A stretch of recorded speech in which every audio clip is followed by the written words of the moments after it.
Good morning, student, and once again welcome to your 10th BSc and the UP class. And subject is biology. Yesterday we have studied nutrition, what is nutrient, and what is food. And we also study the mode of nutrition. And there are two types of mode of nutrition. Number one, autotrophic mode of nutrition, and second one, heterotrophic mode of nutrition. Autotrophic mode of nutrition we have earlier discussed, and in this we discussed about photosynthesis, by which plant make their own food. Today we will study about heterotrophic mode of nutrition, and we also see some special words, special terminology in this chapter, this topic. Hindi में आपको कहें तो heterotrophic mode of nutrition विषम कोशी पोषण। कल हमने आपको बताया था विषम कोशी पोषण की वह विधि है जिसमें जीव अपने भोजन के लिए किसी अन्य जीव पर निर्भर रहते हैं, और ऐसे जीव को विषम कोशी जीव कहा जाता है। विषम कोशी जीव में हरे पौधों को छोड़ करके समस्त जीव जंतु आते हैं। तो ज्यादातर जो जीव जंतु हैं वो विषम कोशी पोषण विधि से ही पोषण करते हैं। तो इसमें हम देखेंगे कि एनिमल का जो भोजन करने का तरीका है वो डिफरेंट टाइप का है।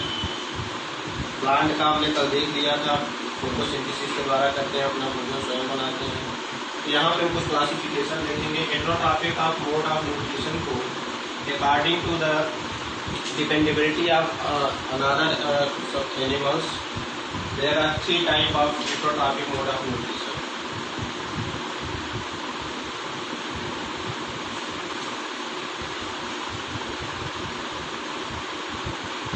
पैरासिटिक,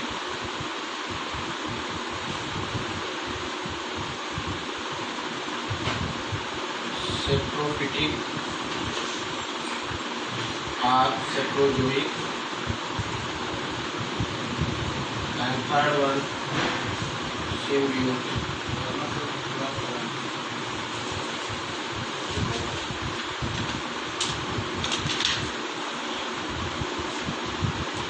पैरासिटिक को बोलते हैं परजीवी, मृतोपजीवी और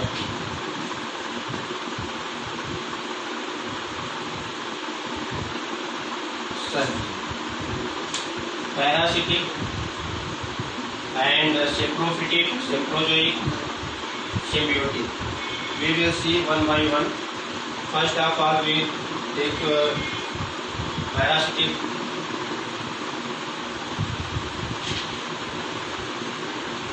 हिंदी शब्द से ये ज़्यादा क्लियर हो जाता है। परजीवी यानी जब एक जीव किसी दूसरे जीव पे अपना भोजन ग्रहण करता है।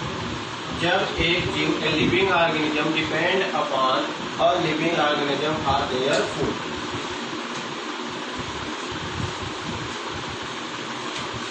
यानी एक सजीव किसी दूसरे सजीव पे निर्भर रहता है भोजन के लिए, उसे हम बोलते हैं parasitic. For example, human are dependently upon living and non living. तो ह्यूमन पैरासिटिक भी हो सकता है। बहुत सारे जो जीव जंतु हैं वो पैरासिटिक ही रहते हैं, वो किसी न किसी दूसरे जीव पर निर्भर रहते हैं। तो परजीवी पैरासिटिक आपको क्लियर हो गया होगा, यानी जब कोई जीव किसी दूसरे जीव पे निर्भर रहता है, यानी एक सजीव दूसरे सजीव पे निर्भर रहता है भोजन के लिए, या कह सकते हैं वो अपना भोजन किसी दूसरे जीव के द्वारा प्राप्त करता है, तो उसे हम कहते हैं परजीवी। जैसे अगर एक स्नेक है और वो मेढक को खाता है, तो यहाँ स्नेक क्या हो गया? पैरासिटिक हो गया। बहुत सारे एनिमल्स हैं, बहुत सारे ऐसे प्लांट्स भी हैं जो अपना भोजन नहीं बना पाते और वो किसी दूसरे जिंदा जीव पे निर्भर रहते हैं।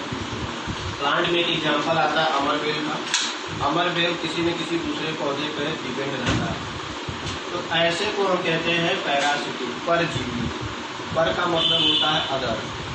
इंग्लिश में अगर हम पर को देखें तो अदर होता है, जीव का मतलब होता है लिविंग ऑर्गेनिज्म। तो अगर कोई अदर लिविंग ऑर्गेनिज्म पे डिपेंड होता है तो उसे हम कहते हैं पैरासिटिक। सेकेंड जो हमने लिया है टॉपिक वो आपका था सेप्रोफिटिक।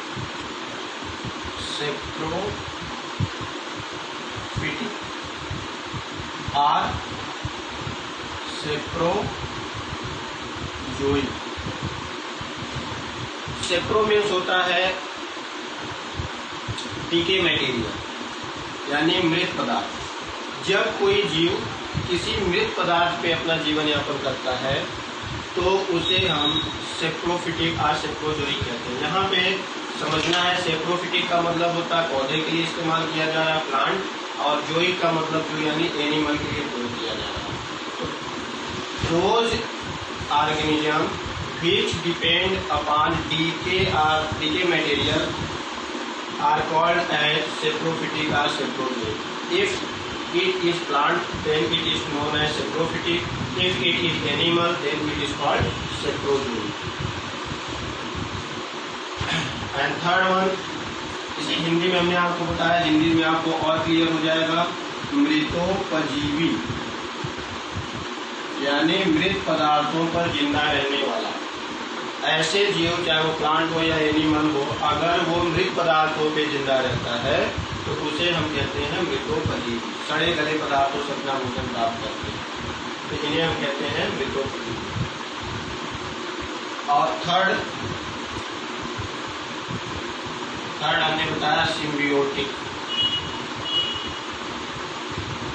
सिम्बियोटिक मीन्स होता है वेन, यहाँ आपको एक बात ध्यान रखनी है, पैरासिटिक में क्या होता है, जो एक जीव दूसरे जीव पे निर्भर होता है तो वहाँ कंडीशन हो सकती है कि एक जीव को लाभ मिलता हो और दूसरे जीव को हानि मिलता हो, या हो सकता है एक जीव को लाभ मिलता हो और दूसरे को कोई लाभ उससे मिलता न हो।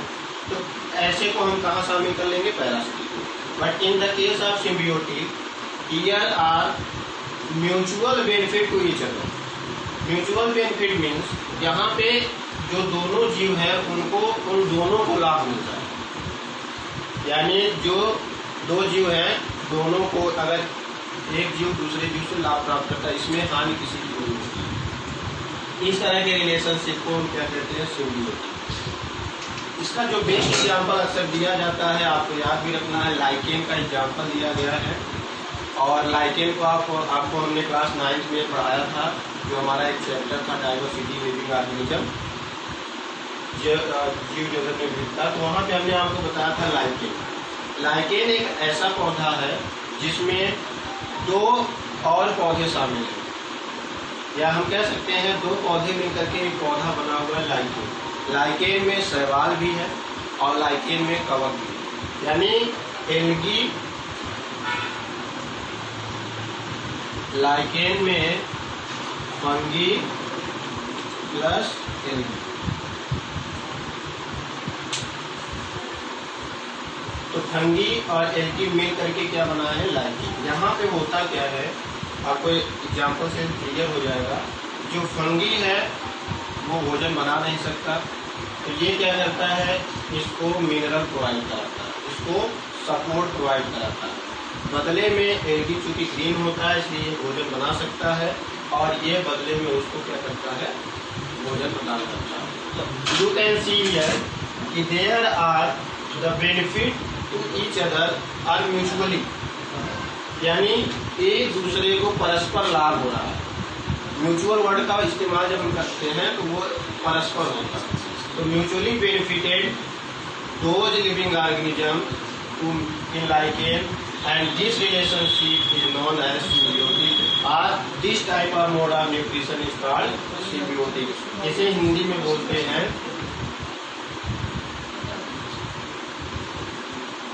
सहजीवी। तो there are 3 type of heterotrophic mode of nutrition: parasitic, saprophytic, saprozoic, and एक और इसका क्लासिफिकेशन किया जाता है on the basis of eating grass and meat. I repeat my words, heterotrophic mode of nutrition is also divided into 3 groups on the basis of eating herb and meat. Herb means grass, meat means मांस। जो घास या पेड़ पौधे, जिसे हम कह सकते हैं पेड़ पौधे पे या घास पे या हर पे, जो पौधे प्लांट पे हम कह सकते हैं, जो प्लांट स्पेशली हम इससे और अच्छा वर्ड यूज करते हैं प्लांट।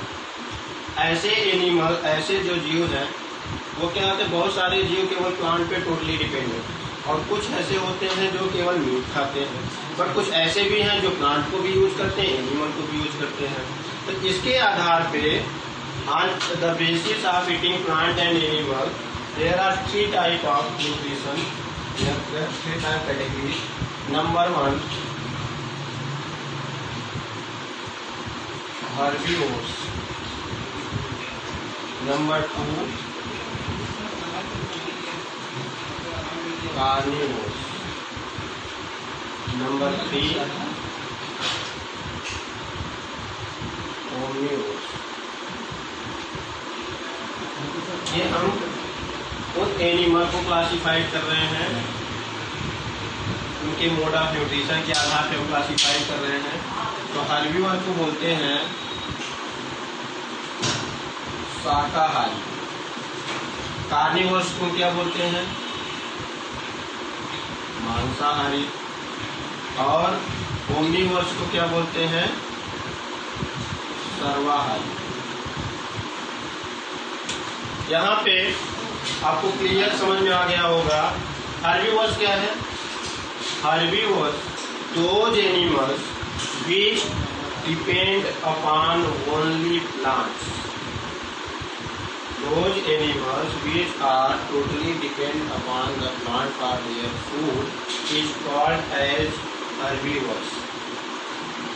ऐसे जितने भी जंतु हैं जो अपना भोजन पौधों से प्राप्त करते हैं, उन्हें हम क्या कहते हैं, हर्बीवर्स कहते हैं, यानी शाकाहारी कहते हैं। तो अगर ये क्लियर हो गया है तो जैसे यहाँ पे हम बहुत सारे एग्जाम्पल्स मिल सकते हैं आपको। जैसे गोट है, तो गोट क्या करता है, केवल घास खाता है। तो गाय अगर वो केवल घास खा रही है तो वो क्या कहलाएगी, शाकाहारी। कार्निवर्स, कार्निवर्स को बोलते हैं मांसाहारी। Those animals which eat the flesh of other animals. Flesh means meat. यहाँ पे जब कोई जंतु किसी दूसरे जंतु के मांस यानी उसके मांस पे निर्भर होता है, यानी पौधे पे न होकर के एनिमल पे डिपेंड करता है, तो उसे बोलते हैं मांसाहारी। For example lion, tiger, and so many more example you can see in your books. And third one is omnivores. Omnivores यानी सर्वाहारी, those animal who eat both plant as well as animal, यानी ऐसे जंतु जो पौधों और जंतुओं दोनों पे निर्भर रहते हैं, यानी वो घास भी खाते हैं और मांस भी खाते हैं। तो इनमें हम बोलते हैं ओमनिवर्स। इसमें हम एग्जाम्पल दे सकते हैं ह्यूमन का। ह्यूमन क्या हो सकता है, ह्यूमन तो कुछ भी हो सकता है, शाकाहारी हो सकता है, मांसाहारी और सर्वाहारी भी हो सकता है। तो बहुत सारे एनिमल हैं और आपके लिए एक होमवर्क भी हम यहाँ पे दे रहे हैं। आप एक लिस्ट बनाइए, कौन हर्बीवर्स है, कौन कार्निवर्स है, कम से कम 5 नेम आप कलेक्ट करना है। 5 एग्जाम्पल हर्बीवर्स के, 5 एग्जाम्पल कार्निवर्स के, 5 एग्जाम्पल ओमनिवर्स के बताइए। तो you will find out with the help of your books or with the help of your internets, anyhow you can get it. Now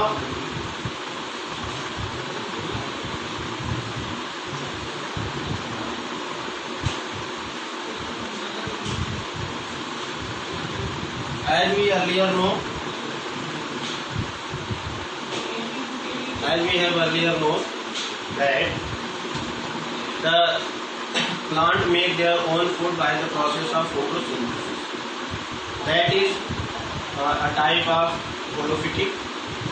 But here holozoic mode of nutrition is the mode of nutrition by which the animal take their food. So what is the process of holozoic nutrition? First of all we understand holozoic.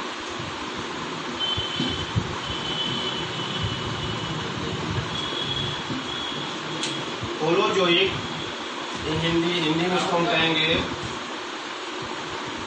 जंतु सम भोजन।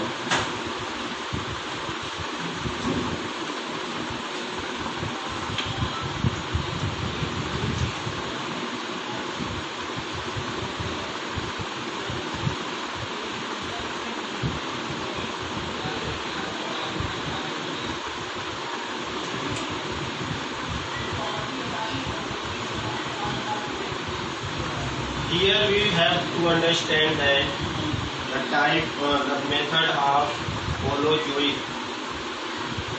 holozoic या two words है। होलो means होता है equal, lively, जोइक का मतलब होता है एनिमल, यानी जब जंतु की तरह भोजन किया जाता है तो उसे हम बोलते हैं जंतु सम। It is a pattern in animal, there a definite pattern to taking the food and utilize it। There are some process in which process are step. There are some steps in which the animals take their food and utilize their food। What is the process? Holozoic can be divided into 5 steps for easily understand। आसानी से समझने के लिए हम holozoic को 5 भागों में बांट सकते हैं। नंबर 1 है ingestion, number 2 digestion, number 3 absorption, number 4 assimilation, number 5 digestion। So there are 5 steps by which animal intake the food and utilize the food। यानी we can say that the process of nutrition in animal, that is holozoic type, is divided into 5 steps। Number 1 ingestion, digestion, absorption, assimilation, digestion। You are all well known with the word digestion, but here is the digestion is a step of the nutrition। हमारे दिमाग में बहुत सारे confusion रहते हैं, हम हर चीज को डाइजेशन से जोड़ते हैं, बट हमारा जो मेन हेडिंग है वो है न्यूट्रिशन। न्यूट्रिशन यानी पोषण। पोषण को जो है, जो जंतु सम भोजन यानी एनिमल जो जिस तरह से भोजन करते हैं उनको हम होलोजोइक कहते हैं, और होलोजोइक को 5 स्टेप में बांट दिया जाता है, जिससे हमें ये समझने में आ जाए कि भोजन कैसे जीव के अंदर प्रवेश करता है, उसका यूटिलाइजेशन कैसे होता है और वो शरीर के बाहर कैसे हो जाता है। तो इसको समझने के लिए 5 स्टेप है। तो पहला स्टेप होता है इंजेशन। इंजेशन का मतलब होता है अंतःग्रहण। डाइजेशन का पाचन, एब्जॉर्प्शन अवशोषण, एसिमिलेशन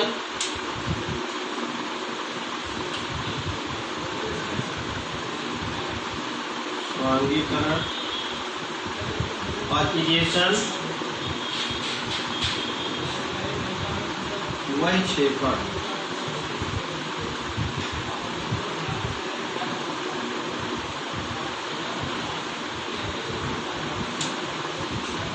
ये 5 स्टेप है जिसके द्वारा holozoic and nutrition in animal complete होता है। तो हम इनको एक एक करके देखते हैं 1 by 1। Ingestion is the process in which an animal intake the food, यानी the process of taking food into the body is known as ingestion. यानी जब भी कोई जीव भोजन को अपने शरीर के अंदर इंटर करता है, अपने शरीर के अंदर ले जाता है, तो उसे हम बोलते हैं इंजेशन, अंतःग्रहण। Different type of animal have a different process for intaking food. For example lion, how intake lion क्या करता है, पहले वो एनिमल को क्या करेगा, काटेगा, फाड़ेगा और ले लेगा। अंतःग्रहण करने के लिए मनुष्य में स्पेशल तरह के स्ट्रक्चर बनाए गए हैं।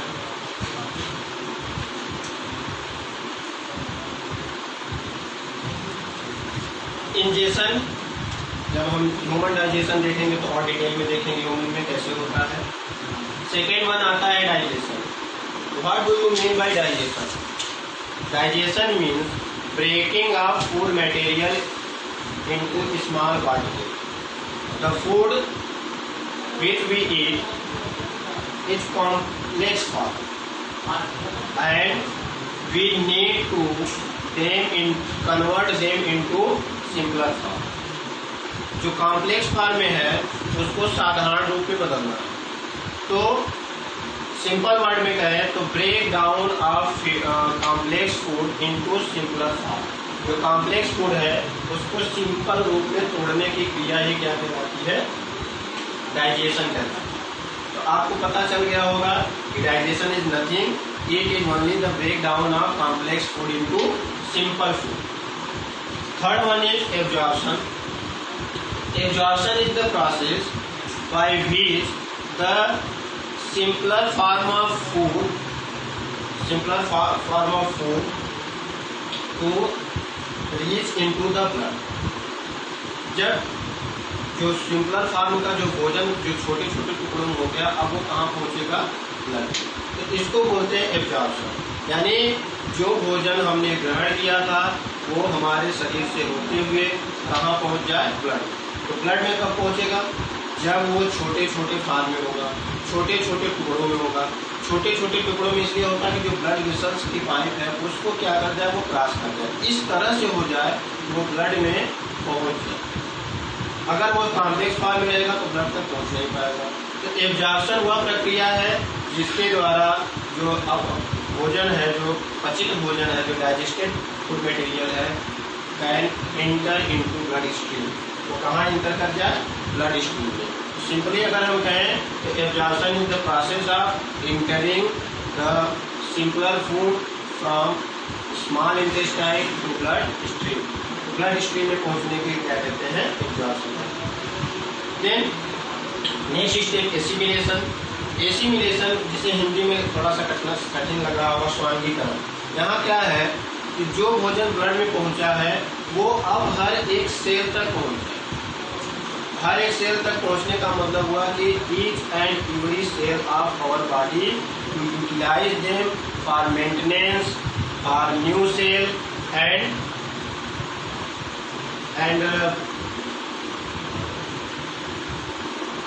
तो यहाँ पे आपको क्लियर हो गया होगा कि एसिमिलेशन वह प्रक्रिया है जिसके द्वारा जो ब्लड में गया हुआ भोजन था वो शरीर के प्रत्येक कोशिकाओं तक पहुंच जाए, जहाँ पे ये कोशिकाएं उस भोजन को अपने निर्माण में, अपने मेंटेनेंस में उसका इस्तेमाल कर सकें, उससे एनर्जी गेन कर सकें। अब लास्ट जो पार्ट इसका आता है डिजेशन। डिजेशन को बोलते हैं बहिक्षेपण। वही का मतलब होता है बाहर। यानी जब हम भोजन ग्रहण करते हैं, कोई भी जानवर, कोई भी जीव जब भोजन ग्रहण करता है तो जो भोजन है वो पूरी तरह से डाइजेस्ट नहीं हो पाता, यानी पूरी तरह से वो ब्रेक डाउन नहीं हो पाता। कुछ न कुछ हिस्सा उसका क्या हो जाता है? अनडाइजेस्टेड रह जाता है। और इसके अलावा एब्जॉर्प्शन एसिमिलेशन के बाद जो नष्ट वेस्ट मटेरियल होता है वो भी किसी न किसी तरीके से अगर शरीर में रह जाए तो शरीर को नुकसान पहुंचाता है, तो उसका शरीर के बाहर से निकलना भी जरूरी है। तो undigested material and waste material of body of the animal should be out from their body. It is necessary, otherwise is toxic for animals, animal can be died. So there is the fifth step for nutrition in animal. We will take two examples of animal. Number one, amoeba, human, and now we will see nutrition in amoeba. You will know amoeba is included in animal, and now we can identify the animal on the basis of mode of nutrition. If any organism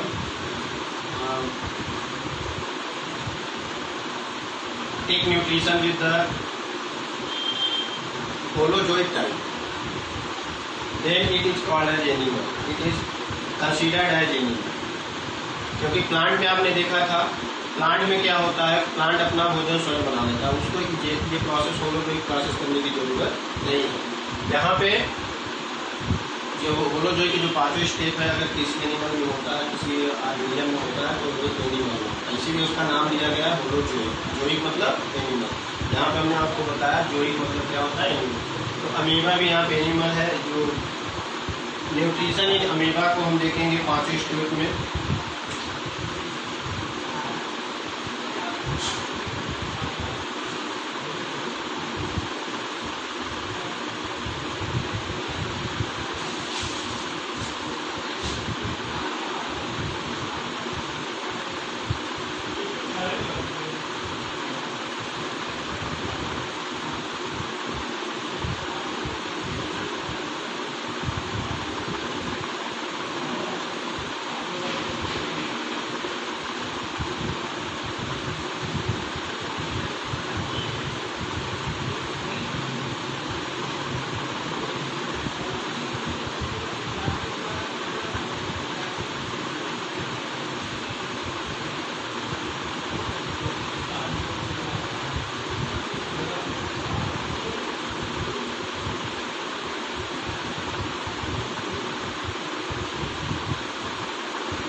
As you seen in holozoic nutrition, these are 5 steps, and these are 5 steps we will now see in amoeba, and you will be clear and your doubt will be clear. Ingestion in amoeba. If we draw a body of amoeba like this structure,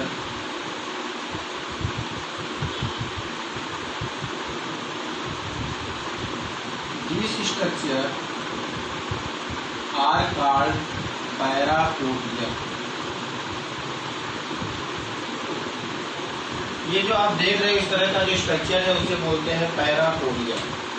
parapodia is like a fit, pseudopodia. इसे हम क्या बोल सकते हैं,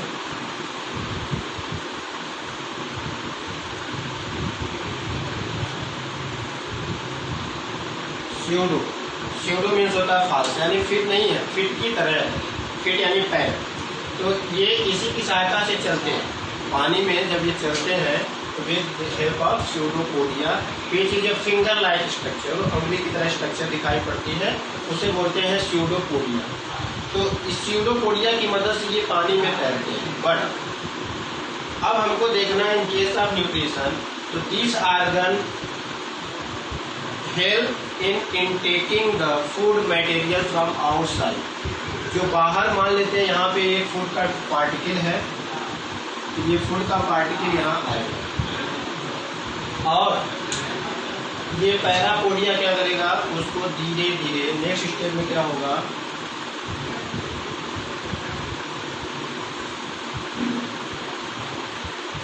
ये मान लेते कण है और ये नेक्स्ट स्टेप में क्या होगा, ऐसे इंटर करेगा और ये ऐसे।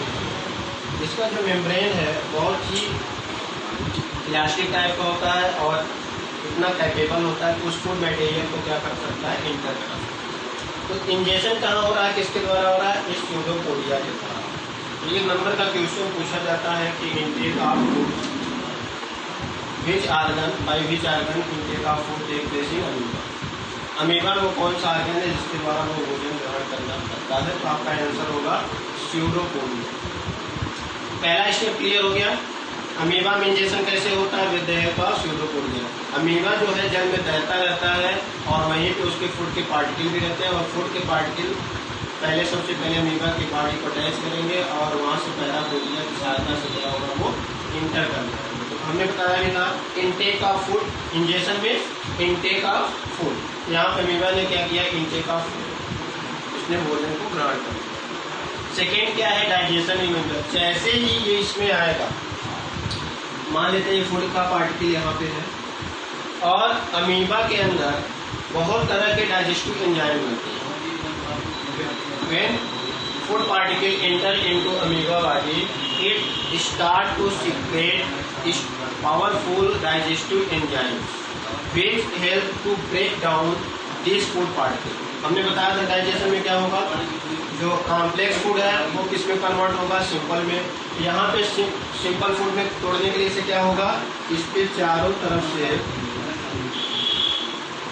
डाइजेस्टिव एंजाइम काम करना शुरू कर देगा। These digestive enzymes break down the food particle into smaller or simpler. ये फूड पार्टिकल क्या होगा,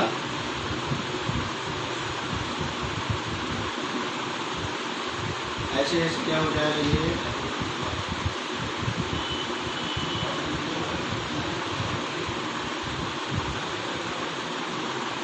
इस तरह से। And now next step, absorption. When these simpler molecule is start to absorb in the body is called absorption, and then assimilation, and after it the undigested food particle is thrown out to parapodia.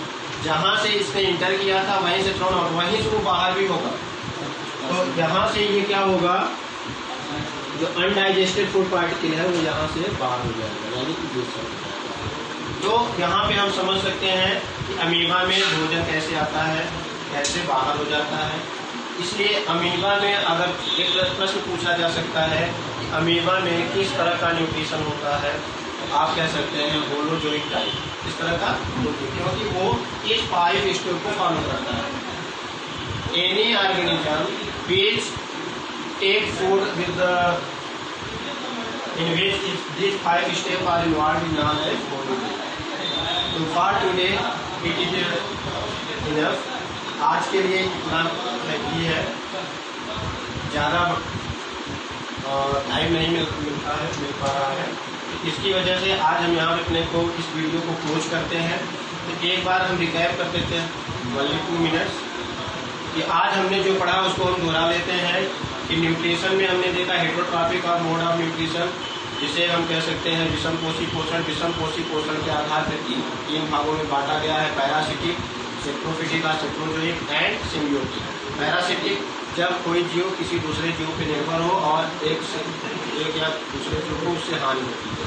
दूसरा हमने देखा saprophytic, ऐसे plant जो मृत पदार्थों पे जिंदा रहते हैं उन्हें सेप्रोफिटिक कहते हैं, और ऐसे एनिमल जो मृत पदार्थों पे रहते हैं उन्हें हम सेप्रोजोइक कहते हैं।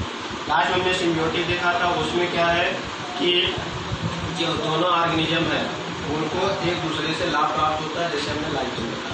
फिर हमने एक एनिमल का एग्जाम्पल लिया है। एनिमल में उनके फूड के आधार पर हम कह सकते हैं, फूड के आधार पर उसे हम 3 भागों में बांटे। हेर्बीवर्स, those animal which eat only grass, which eat any plant, and carnivore which eat only animal, and omnivore which eat both plant and animal. Next हमने देखा होलोजोइक न्यूट्रिशन। होलोजोइक न्यूट्रिशन में 5 स्टेप था। हमने देखा injection, digestion, absorption, assimilation and egestion. 5 step को हमने amoeba के example में देखा। नेक्स्ट क्लास में we will discuss about nutrition in human being. Okay, thank you.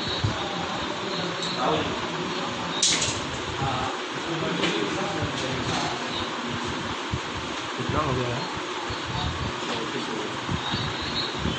कल वाला नहीं भेजना था।